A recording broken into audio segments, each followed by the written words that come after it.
Hello everyone, ಎಲ್ಲರೂ ಹೇಗಿದ್ದೀರಾ? Welcome to Keerthi Uday vlogs. ನಾವಿವತ್ತು ಒಂದು ಜ್ಯುವೆಲ್ರಿ ಶಾಪಿಗೆ ಬಂದಿದ್ದೀವಿ. ನನ್ನ ಮಗನ ನಾಮಕರಣ ಡೇಟ್ ಫಿಕ್ಸ್ ಮಾಡಿದ್ವಿ.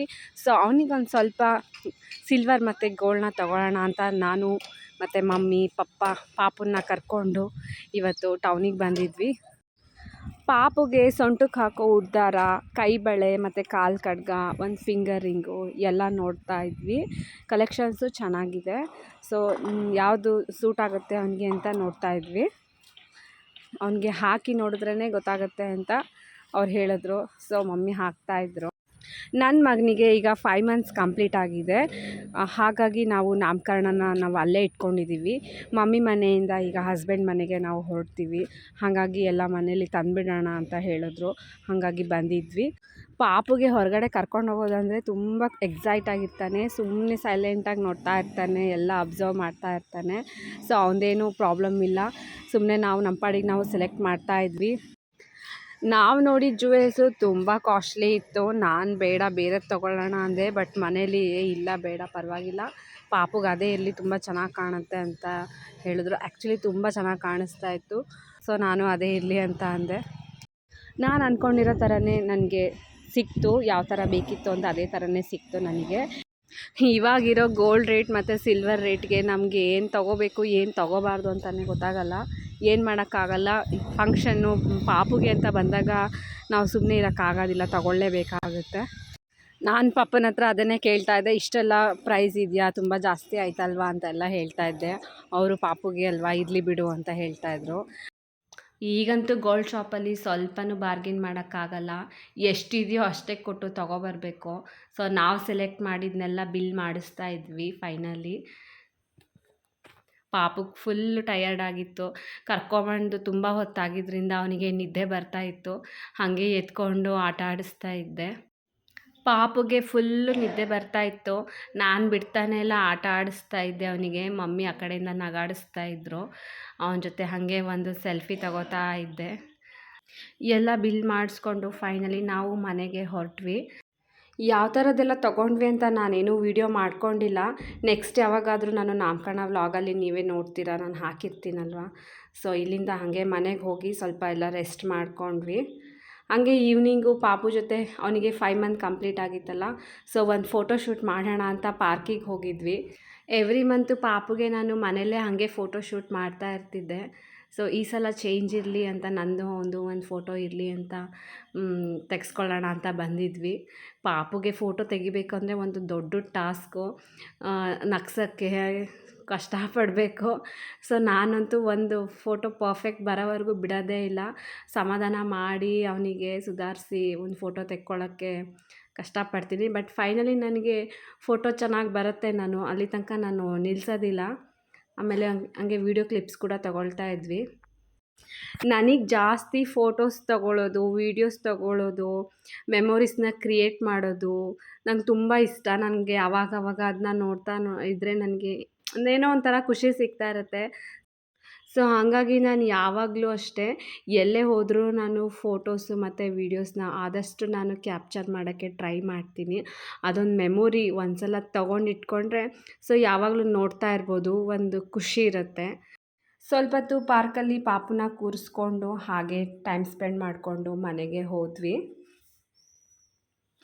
ಇದು ನಾನು ಹಸ್ಬೆಂಡ್ ಮನೆಗೆ ಬಂದಿದ್ದ ದಿನ. ನಮಗೆ ಅಂತ ಸರ್ಪ್ರೈಸಾಗಿ ವೆಲ್ಕಮ್ ಅರೇಂಜ್ ಮಾಡಿದರು ನನ್ನ ಹಸ್ಬೆಂಡು. ನನಗೆ ಗೊತ್ತಿರಲಿಲ್ಲ. ಬಂದ ತಕ್ಷಣವೇ ಆರತಿ ಎಲ್ಲ ಮಾಡಿ ಒಳಗಡೆ ಕರ್ಕೊಂಡ್ರು. ಅದ್ರದ್ದು ವೀಡಿಯೋ ಕ್ಲಿಪ್ಸ್ ತೊಗೊಳಕ್ಕಾಗಲಿಲ್ಲ. ಇದು ಒಳಗಡೆ ಪಾಪುಗೆ ವೆಲ್ಕಮ್ ಮಾಡೋದಕ್ಕೆ ಅಂತ ಸಿಂಪಲ್ಲಾಗಿ ಪ್ರಿಪ್ರೇಷನ್ ಮಾಡಿದರು. ನನಗೆ ಸರ್ಪ್ರೈಸ್ ಆಗಿತ್ತು, ಗೊತ್ತಿರಲಿಲ್ಲ ಇಷ್ಟೆಲ್ಲ ಮಾಡಿರ್ತಾರೆ ಅಂತ. ಬಿಕಾಸ್ ನನ್ನ ಹಸ್ಬೆಂಡು ಹಿಂದಿನ ದಿನವೇ ನಮ್ಮ ಮನೆಗೆ ಬಂದಿದ್ದರು, ನನ್ನ ಮತ್ತು ಪಾಪುನ ಕರ್ಕೊಂಡು ಹೋಗೋದಕ್ಕೆ ಅಂತ. ಹಾಗಾಗಿ ನನಗೇನೋ ಐಡಿಯಾನೂ ಇರಲಿಲ್ಲ.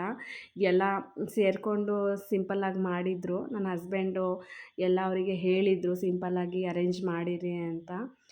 ತುಂಬ ಖುಷಿ ಆಯಿತು. ಕೆಲವೊಂದೊಂದು ಸಲ ಸಣ್ಣ ಸಣ್ಣ ಮೂಮೆಂಟ್ಸು ತುಂಬ ಖುಷಿ ಕೊಡುತ್ತೆ.